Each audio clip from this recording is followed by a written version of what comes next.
All right, hello everyone. We're back. We are going to do. We have a nice little quick segment for you. We're going to just be going through our top five actors. We were originally thinking about top 10, but we didn't have a lot of prep time before this. We've been a little bit busy, so we think it would be better to just go with our top five actors who we're more passionate about. Um, we talked about if we're going like between favorites or best actor, like what that really means, what's the difference. I think we're just going with our what we believe are our top five actors. So just interpret that how you will. Um, and yeah, we'll basically just alternate real quick, which will be pretty fast. It gives some reasons why we like each actor, and that'll sort of be the segment. Um, I'll start or no, let's have Jake start the list off. Ah, Jake, who do you consider your fifth best actor? before I put up my fifth pick, I'd just like to give an honorable mention to someone who is not top five, but one day will be. And that is a young man from France. Timothée Chalamet. Timothy. Timothy Chalamet. Honorable mention. So I had to give the boys his flowers. From Dune to Wonka, he really can do it all. But at my number five is a pick that I feel most people would not disagree with. His dedication to the craft, his ability to put literally his life on the line for his films, and that is Tom Cruise. Tom Cruise at number five. I mean, does he have the largest acting range? No, but he's still a very good actor. He's a very good actor, but more than that, he is so dedicated, and it really shows. Really, did he save the movie theater industry? Some would say yes. Some would say yes. Am I one of those people? I don't know. Did he save the movie theater industry with the best movie ever, Top Gun Maverick? Yes, he did. Yes, he did. Tom Cruise, five. It's not crazy at all to say. Not crazy. Not crazy. All right. For my top five, well, now that we're bringing honorable mentions into it, I will mention a couple. Obviously, Timothy Chalamet. I missed my list. I don't think he's necessarily close in terms of like ranking right now as far as my top five, but he's an honorable mention purely because I think someday he will be. I do think like right now he's the best actor working today. And his career is only going up. He's so young, which is just the craziest part. He's like what, not even 30 yet, maybe just turned 30, and he's a phenomenal actor. Of course, bright career ahead of him. Going to be one of the greats as he puts it. Very soon here, if not by the end of his career. So I'll throw him in there. I'll also throw in Denzel. He didn't make my top five, but I love Denzel Washington. He's a incredible actor. Had a long illustrious career for good reason. And I'll also throw in this would be an interesting one. Michael Fassbender, who I believe does not get enough respect. I am a huge Fassbender apologist. I understand in the mainstream he's really only known for like the X-Men movies, which is understandable. But I love Michael Fassbender. I think he's an incredibly dynamic actor. He brings such intensity to all of his roles. He has a pretty actual good filmography. He has some stinkers in there. He has some low points for sure, but I think he's great. I think he absolutely deserves more respect than he gets, and yeah, I'm a huge fan. That being said, though, my fifth favorite actor, or who I would consider the fifth best actor, is none other than Philip Seymour Hoffman. Um, I love Philip Seymour Hoffman. It's always incredibly tragic when I think about the way things ended for him. I think he still had so much more to give, although thankfully he did give us a great career with the years that he had. So many iconic roles for him. The thing I always talk about with Philip Seymour Hoffman is like he has a lot of non-leading roles, but he just sticks in everyone's mind with every role that he plays. He's incredibly he's always a little bit intense. That's true in most of the roles that he's in, but I think of like him in Almost Famous, him in Boogie Nights, him in Punch Drunk Love. And there's going to be a lot of PTA here, but him and The Master, him and what else? What else? Even in like the stuff that he's probably more known for that I think is less good, but like obviously he's in the Hunger Games. He's never bad at anything. Like he's always great, and he's phoning it in every single time. He's I think like there's such like delicate way in which he approaches each role, and it's like he's not afraid to really like you just know he does more with these roles than what's written on the page every time that you watch, because sometimes we'll just like in Almost Famous, right? Like that's a coming of age movie about music, and he has the most like low key, I'm not gonna lie, like the most insignificant role in that movie, but he decided to bring something else. It's like the X factor that some actors have and some don't, and I'm always just amazed by how memorable he makes his characters in these movies, and so I'm a huge Phyllis Seymour Hoffman fan. Rest in peace. Your son's going to be great, though. I'm glad your son's taking up the mantle. But yeah, big fan. All right, what is your number 4, Excellent. Jake? My number 4 is another man who is very dedicated to the craft, but in a different way. Nowadays, I forgot the character acting. Method acting? Is everything? Method acting, yes. Sorry. Nowadays, method acting is kind of I think that it was popular for a while, but nowadays, not so much. And it was popularized, arguably, by this man. A man that gets lost in his roles. A man that does not act like a butcher, but learns how to be a butcher. A man that does not act like a president, but gets lost in a president. A man who does not act like an oil baron, but becomes an oil baron. And that man is DDL, Daniel Day-Lewis. It's been said Daniel Day-Lewis is the best actor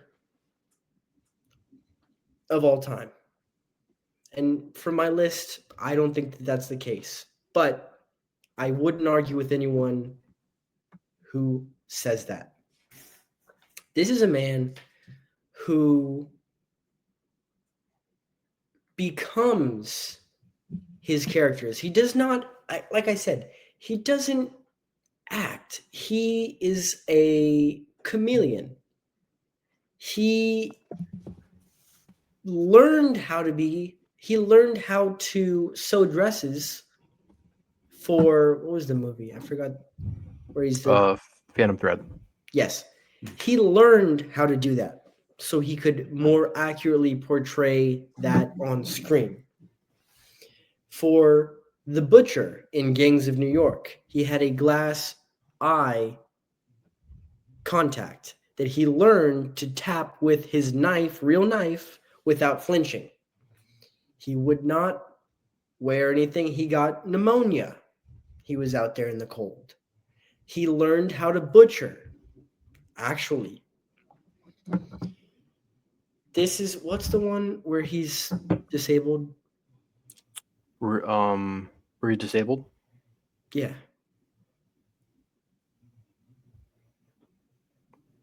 Disabled. Where's the it's not. What else is it about? He's I think. What is it? Oh, is it Eversmile, New Jersey? I don't think so. No. What is the one? My Left Foot.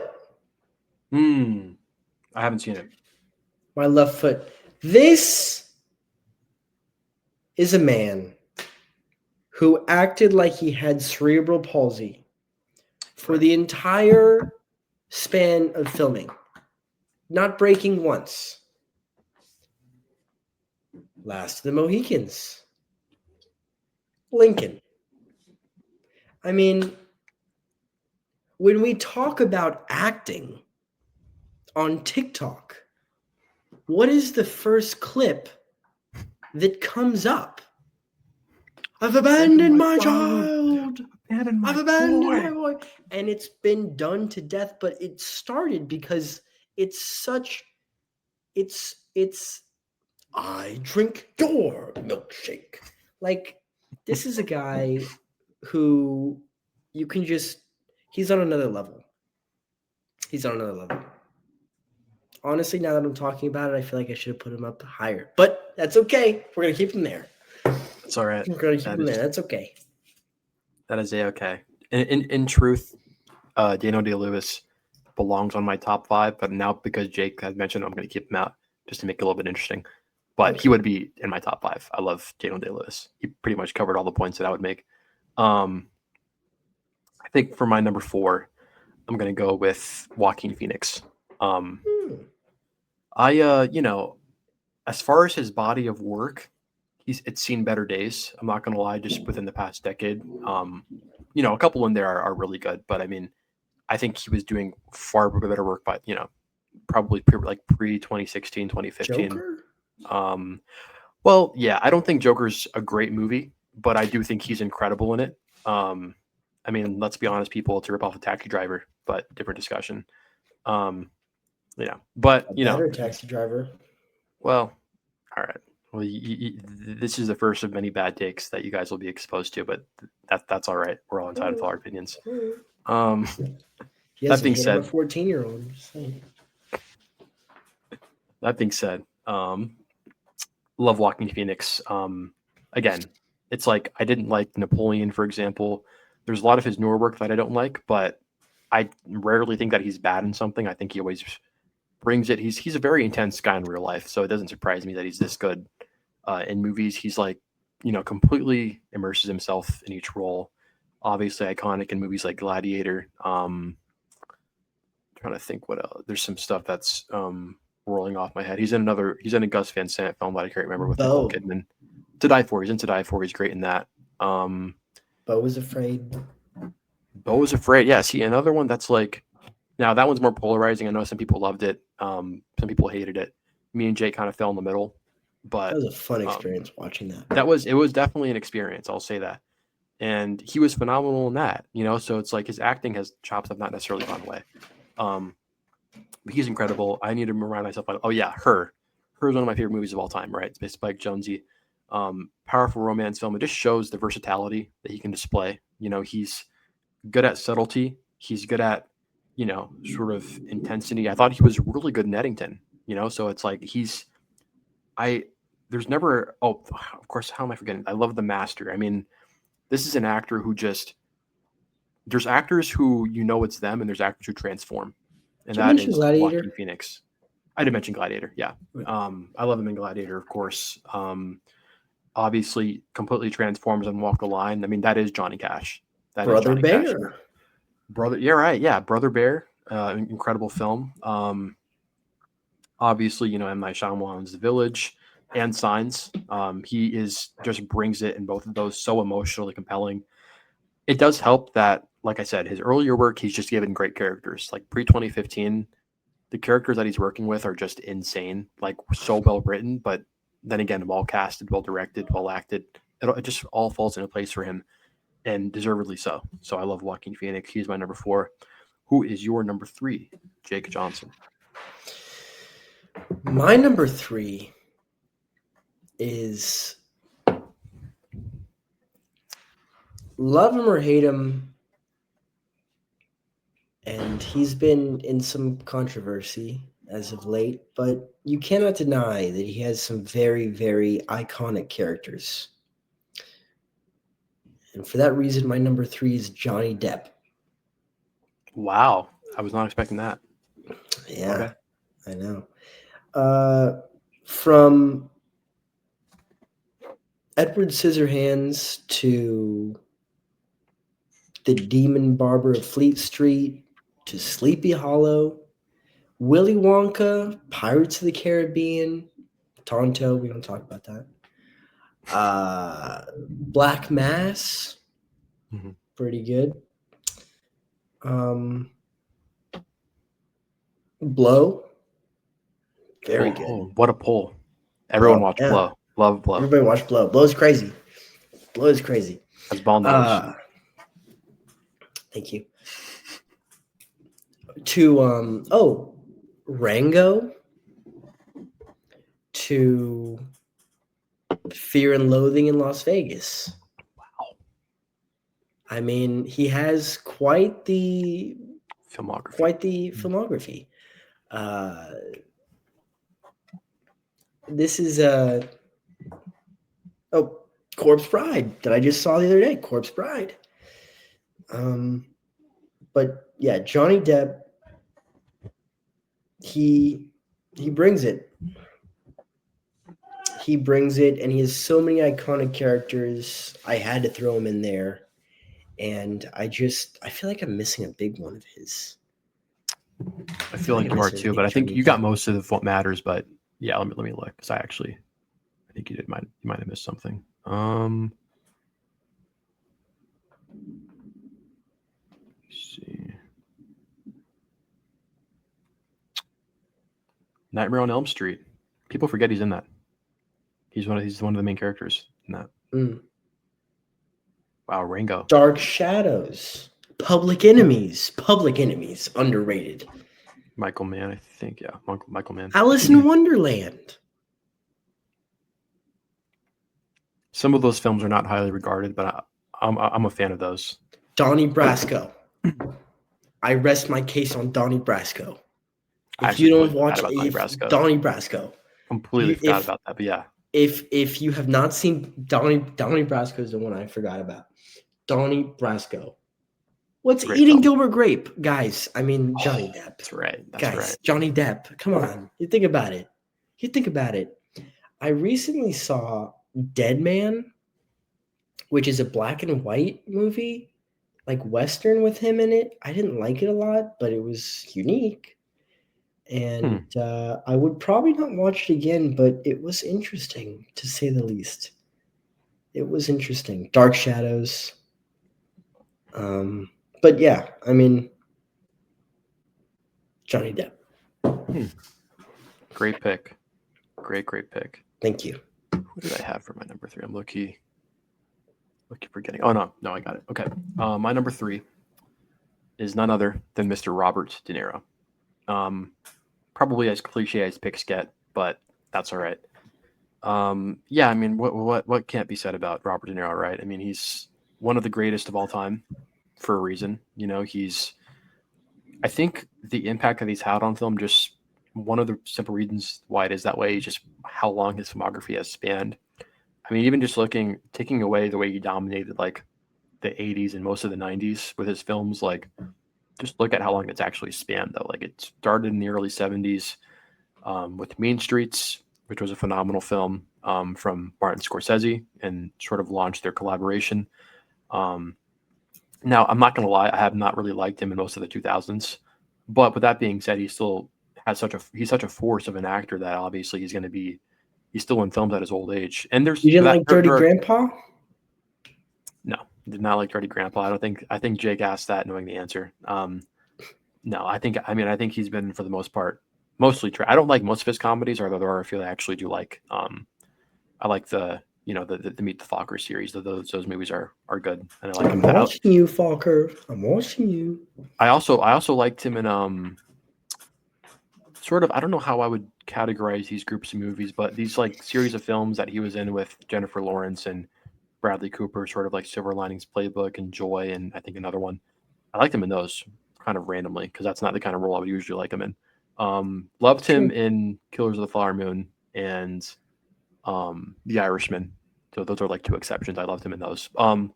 Why are you forgetting about Joker in this list, dude? That being, Joker's not a good movie, folks. I'm just going to be honest. Just not a good movie. But true. That being said, he's in Joker. He is in Joker. Yeah, he gets his head bones move off. But yeah, I mean, come on, guys, it's been out for a long time. Watch Joker if you haven't What already. about But Shark Tale? well, okay, I mean, I'm not gonna mention Shark Tale, but I like it, so fine, I guess. But yeah, I mean, Robert De Niro is, he's been such an influence on me in my own work as, as an aspiring director, as someone who appreciates movies and have tried to learn more about movie filmmaking as a whole and just the way actors operate.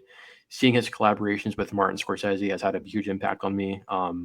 These iconic roles, in Taxi Driver and Raging Bull, Cape Fear, Goodfellas, Casino. I mean, he's so iconic in the way that he portrays these characters. And again, a big part of it has been working with Martin Scorsese because those two just have a bond like no one else, frankly. And so maybe one other bond, which I'll talk about here soon.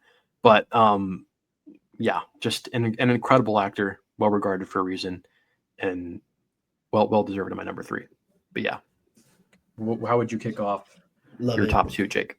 I mean, I feel like everything you said about De Niro is accurate, and I think that he's had some misses in the 2000s. That's no secret, but I do think that the Kills of the Flower Moon is great. The Irishman, there are good parts.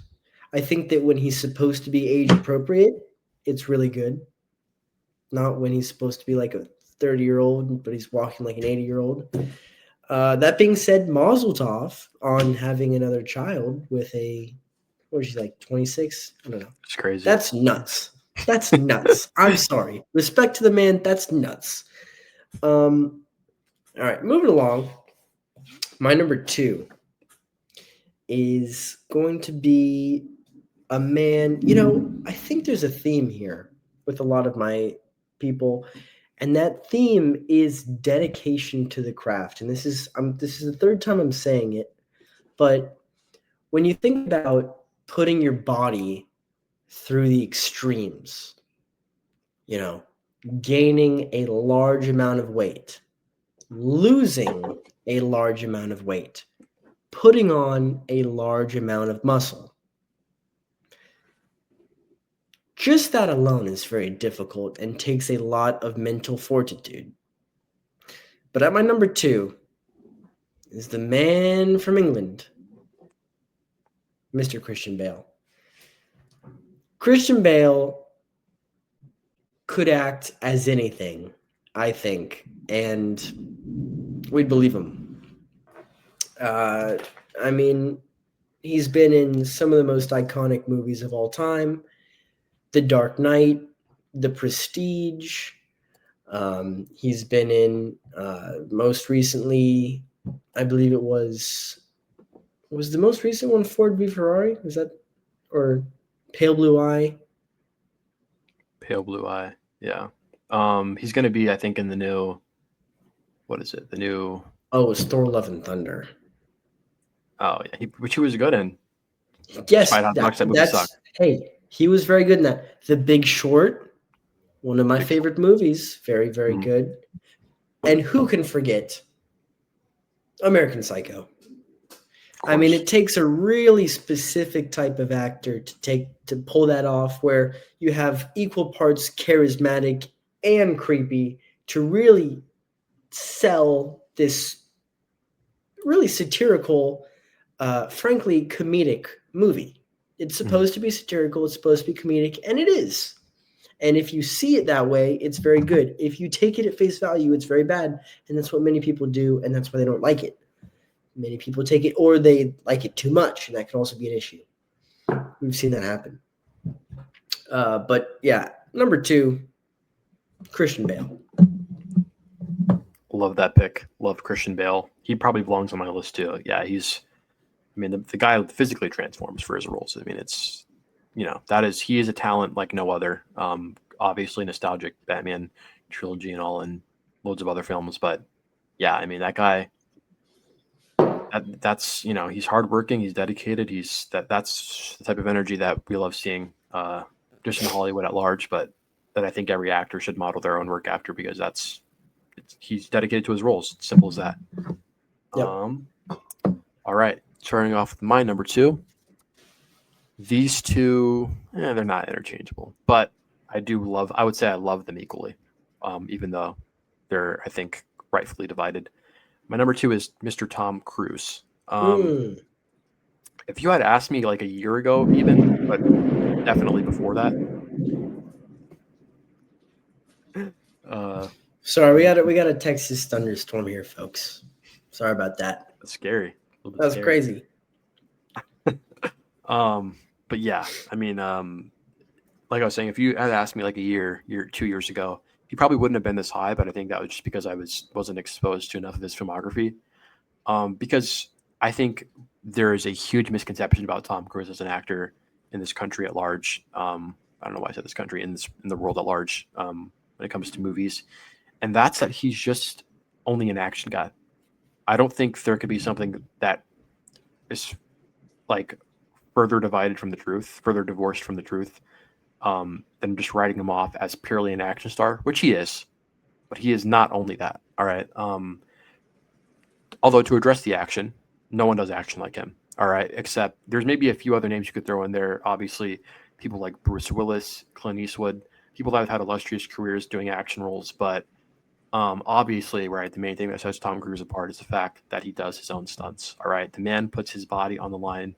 He's been doing it for about 25 years now. The lengths that he's willing to go through to get authenticity in movies is something that everyone should strive for, especially in this changing landscape of film where we're becoming more reliant on things like CGI, and obviously pretty soon here we don't even know the implications of what AI is going to do to the filmmaking industry. But people like Tom Cruise want to preserve real filmmaking, and you have to be there for it.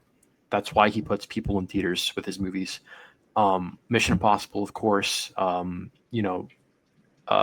Edge of Tomorrow. People love War of the Worlds. I don't like it, but it's him, so I'll still watch it. Movies like a lot of others. Days of Thunder, Top Gun, of course, Top Gun Maverick. There's a lot of films that I'm still probably leaving out, but the man does The action Mummy. very well. The Mummy, right? Yeah, I mean, if there's a leading role and it's action related, he's not going to miss. That being said, though, I mean, this is like they need to release the files on this seriously, because I don't know if the public's just been lied to and they're just fine living under this Yeah, release the illusion. files. Release the files. But I mean, The off-screen view wants the files released. Yes, we do. On Tom ASAP. Cruise. Go watch his movies, people, because if you thought this guy couldn't do drama, if you thought he couldn't do romance, if you thought he couldn't do coming of age, you couldn't be further wrong. All right. Tom Cruise, when you're looking at drama, films like Eyes Wide Shut exist, right? Obviously, Stanley Kubrick masterpiece, but portrays like male insecurity and male loneliness and the feeling of being lost as a man within sort of a changing landscape of American society, and new views on the film centers a lot on like marriage and sort of the way that cheating is viewed within society, and sort of like questioning your own I guess sexual identity as a guy in a marriage and a guy with a career and things like that. And that's what that movie's about. But Tom Cruise just plays such a well done sort of performance. At times he's terrified, at times he's angry and confused and scared of what's going on. And his shift of it through emotions is one of the most impressive things I'll always admire about him as an actor. He does the same thing in Magnolia by Paul Thomas Anderson, where he just like switches, right? He's like, there's one minute he's this charismatic guy with his own talk show, and he's extremely intense, kind of freaks you out by how charismatic he is. But then it just goes from like that, where someone says the wrong thing and he's just sort of like you can see it in his face that his eyes have shifted, his mood has completely changed.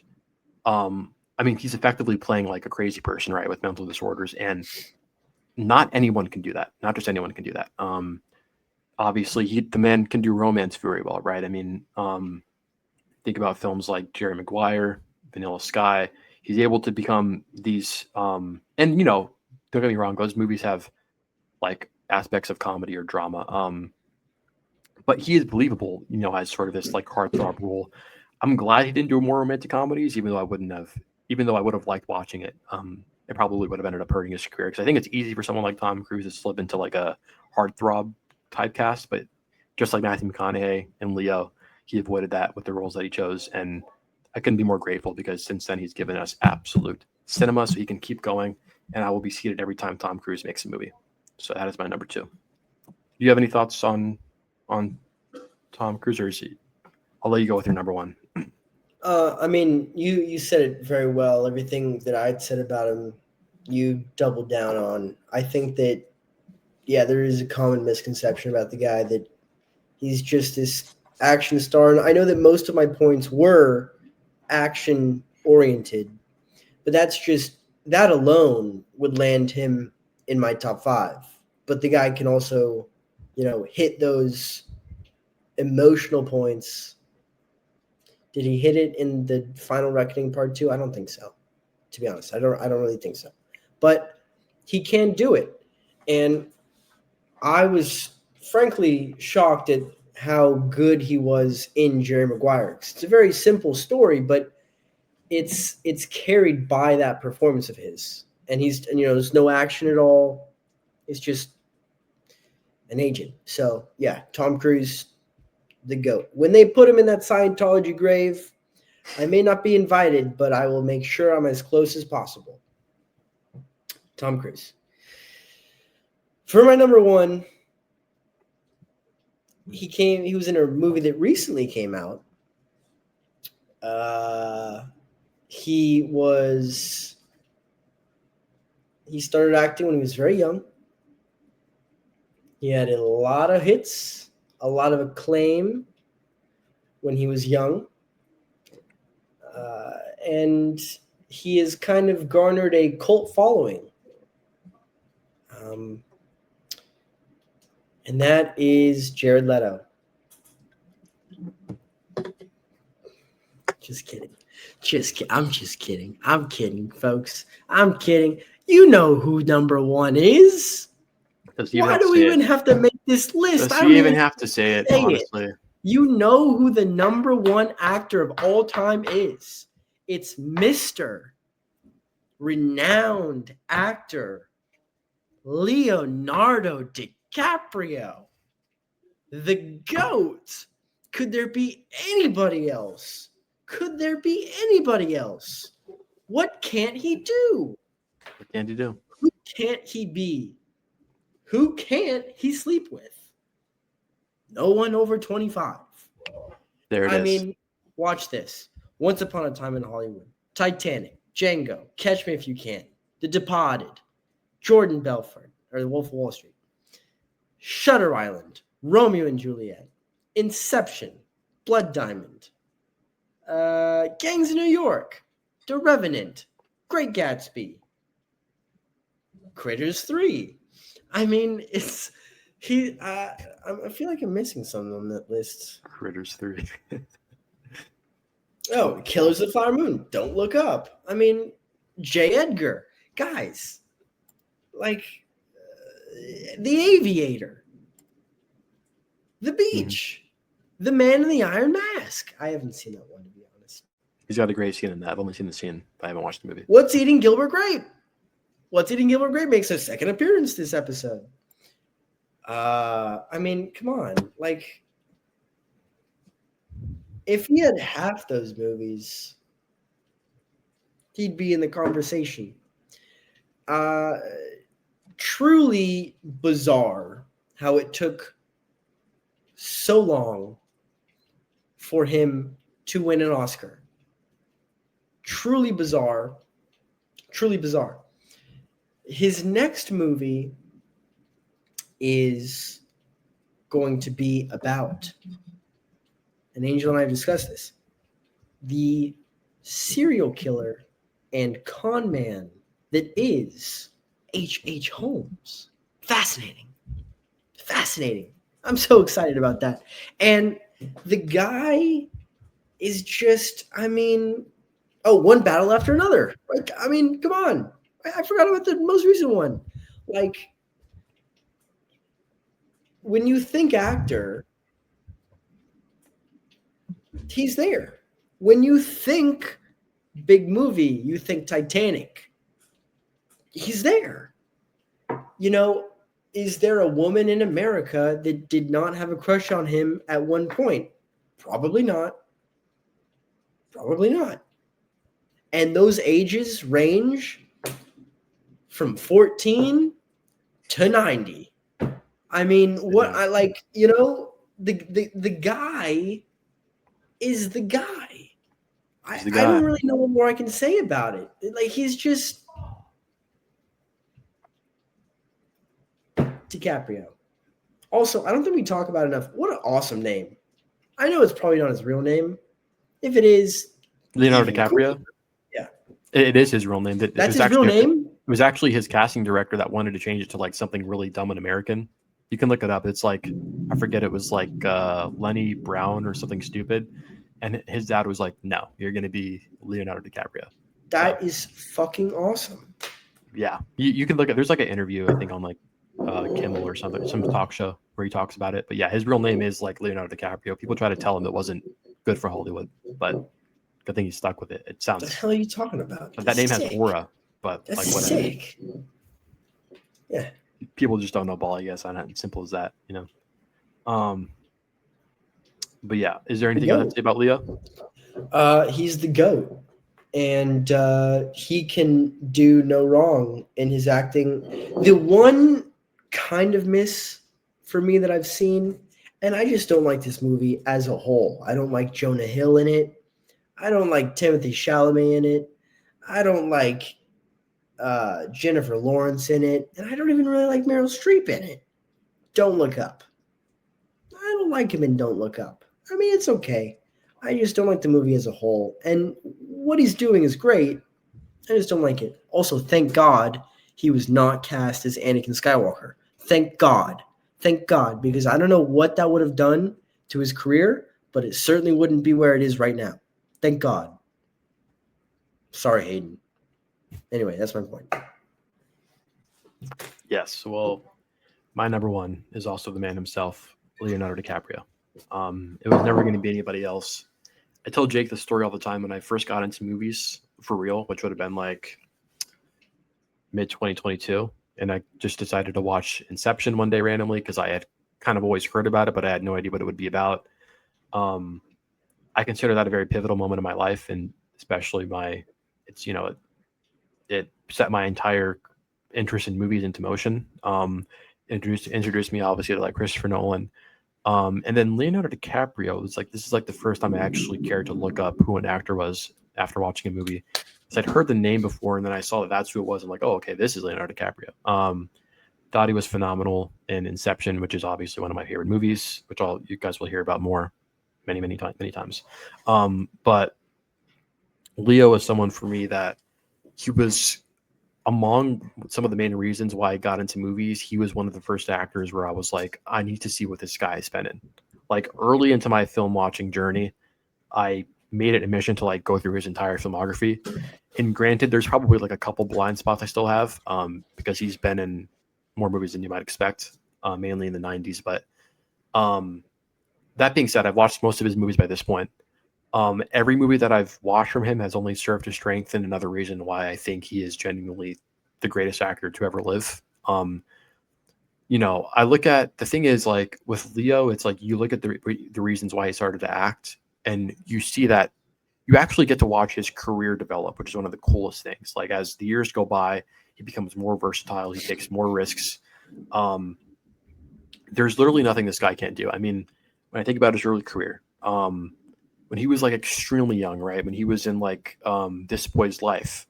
All right. He shared the screen with Robert De Niro in This Boy's Life at the age of like 12 or something, and literally went toe to toe with Robert De Niro acting. Like, and this is Robert De Niro's prime.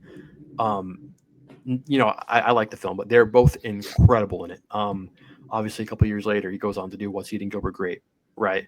Which is like a bold performance to take on. Okay, and let alone not to mention you're acting with Johnny Depp.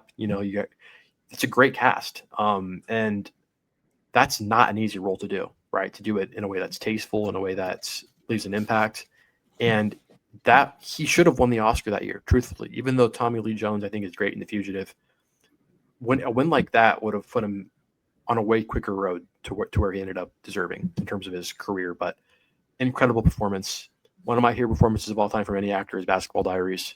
He plays an addict.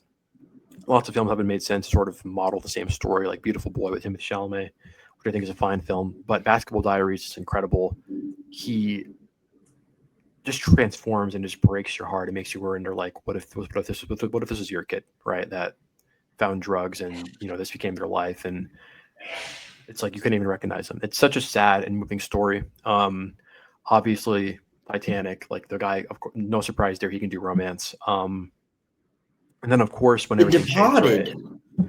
When everything changes, Departed, with, well, this is what I would say. I think things changed when he did Gangs of New York, with Martin Scorsese, right? This was his first Scorsese film.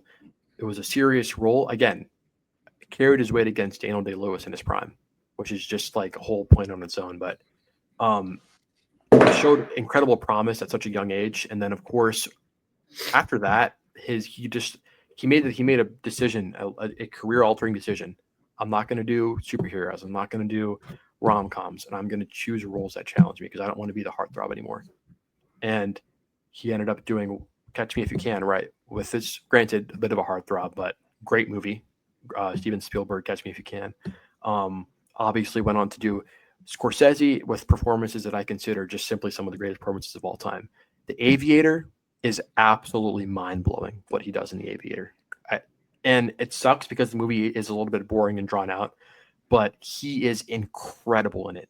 Like, I think about his performance a few times a week, probably. It is just so insane, the levels that he goes to for these roles. Obviously, it needs no mention. The Wolf of Wall Street, incredible. The way he actually transforms into real people is a thing on its own. He's great in Blood Diamond, obviously great in Shutter Island and Inception. He's great at playing a paranoid guy, man. Like, he really just stresses you out when he's on screen. It's so well done. Love him in Django, obviously just portrays evil so well. That was a perfect casting from Tarantino. Good in The Revenant. I actually don't think that's one of his best performances. I don't really think it's in the conversation, but whatever wins him an Oscar, right? I mean, I'm always going to support that. It's a fine movie. And another thing about Leo that I'll just make this last point because I love all of his movies, but he might be the only actor that I can actually think of where, as they enter their older age, which he's not really old yet, but he's getting kind of up there now. As you enter your older age, you get better. And make no mistake, that is what I think he's doing. In terms of his performance, if you just look at, let's call like his older stage, maybe The Revenant and up, because now that he's getting into like his late 30s, the guy does now. I actually think he was quite good in Don't Look Up, but I agree with Jake. I don't like the movie. I think he was okay in Don't Look Up, pretty decent for what that film allowed.